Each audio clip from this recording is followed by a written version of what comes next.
Angel Reese has landed herself in yet another controversy. And just when you thought it couldn't get worse, it does.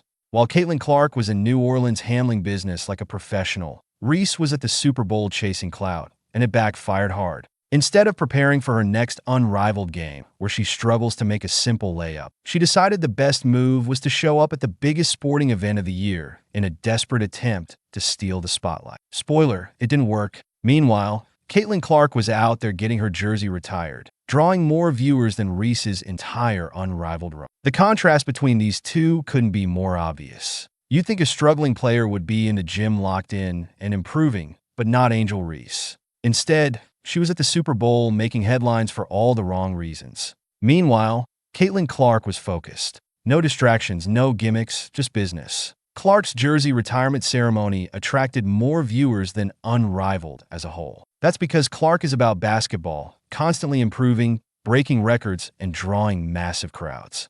Reese, on the other hand, is more interested in being a social media personality than an athlete. Reese had the audacity to call out a teammate for not passing the ball. Ironic, considering she's one of the biggest ball hogs in the world. She doesn't pass, she doesn't finish at the rim, and now she's chasing headlines off the court. While Clark was in a high-profile Nike campaign during the Super Bowl, Reese was making waves for all the wrong reasons. One player is elevating the sport. The other is embarrassing herself, trying to stay relevant. Reese can spin this into another victim narrative blaming politics, sexism, or racism. But the truth is simple. She's not good enough. Instead of stepping up and proving herself on the court, she spends time on her podcast with her mom complaining about the league. Women's basketball wasn't a mainstream attraction until Clark came along. Networks are seeing record-breaking ratings, and it's no coincidence. Clark is the driving force behind the sport's resurgence. Meanwhile, Reese struggles to draw even a fraction of that attention.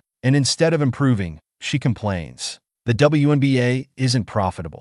It survives on NBA subsidies. And yet Reese thinks she's owed more money. What exactly is she asking for? Higher salaries when the league can barely sustain itself. Networks aren't going to throw money at a product no one is watching. Clark, on the other hand, is the WNBA's golden ticket. She brings in millions of viewers, sells out arenas, and generates real business. If the league fails to capitalize on that because of politics or entitlement, it will collapse. Caitlin Clark and Angel Reese entered the WNBA together, but their paths couldn't be more different. Clark is redefining the game, setting records, and drawing attention for all the right reasons. Reese? She's fading into irrelevance, clinging to controversy to stay in the spotlight. At the end of the day, the WNBA is a business. Right now, Clark is the business. Reese is just noise. Subscribe for Caitlin Clark.